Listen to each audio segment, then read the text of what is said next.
Bismillahirrohmanirrohim. Assalamualaikum warahmatullahi wabarakatuh. Eh, Perkenalkan, nama saya Dapa Rizky Ramadan, NPM 2208260060. Jadi di sini saya akan menjelaskan mind map blok neurologi yang berjudul tentang migrain. Jadi sebelum saya menjelaskan tentang migrain ini, terlebih dahulu eh, marilah kita berdoa bersama.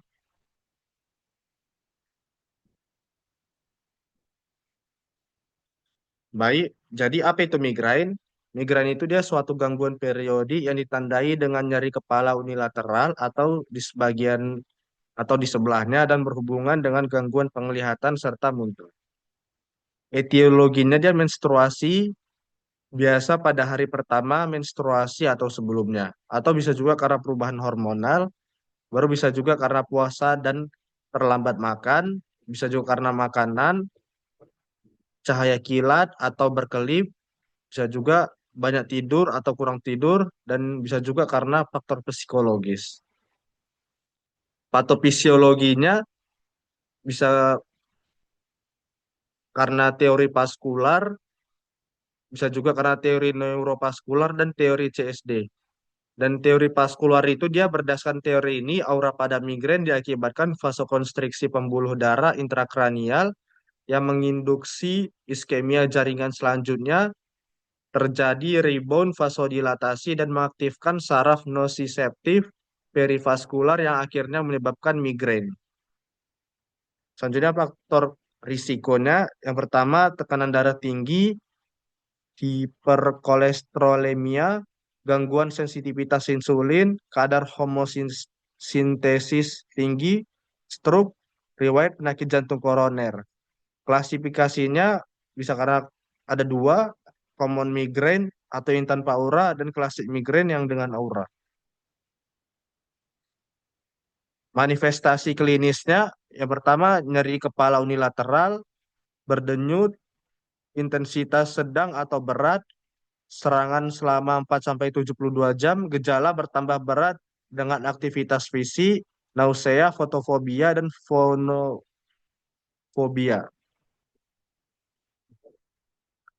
Cara mendiagnosanya, anamnesisnya nyeri sedang sampai ke berat, sakit kepala berdenyut, nyeri bertambah jika beraktivitas, disertai mual dengan atau tanpa muntah, fotofobia dan atau fonofobia. Apabila terdapat aura, masing-masing gejala aura berlangsung setara 5 sampai 60 menit, setidaknya satu gejala aura unilateral, sekurangnya yaitu gejala aura menyebar secara bertahap sampai lebih dari 5 menit, atau dua atau lebih gejala tanpa terjadi secara berurutan. Aura disertai dengan atau diikuti oleh gejala nyeri kepala dalam waktu 60 menit. Pemeriksaan fisiknya, TTV-nya normal, pemeriksaan neurologisnya normal, sedangkan pemeriksaan penunjangnya darah rutinnya, elektrolit dan kadar gula darahnya normal. eh Darah rutin, elektrolit dan kadar gula darah, dan bisa juga kita lakukan CT scan atau MRI. Itu dia dijumpai indikasinya ya, untuk sakit kepala yang pertama atau yang terparah seumur hidup penderita, perubahan pada frekuensi keparahan atau gambaran klinis pada migrain, pemeriksaan neurologis yang abnormal, sakit kepala yang progresif atau persisten, gejala-gejala neurologis yang tidak memenuhi kriteria migrain tanpa aura atau hal-hal yang lain memerlukan pemeriksaan atau lebih lanjut. Tata laksananya yang abortif, abortif non spesifik, bisa kita kasih analgetik, obat antiinflamasi non steroid.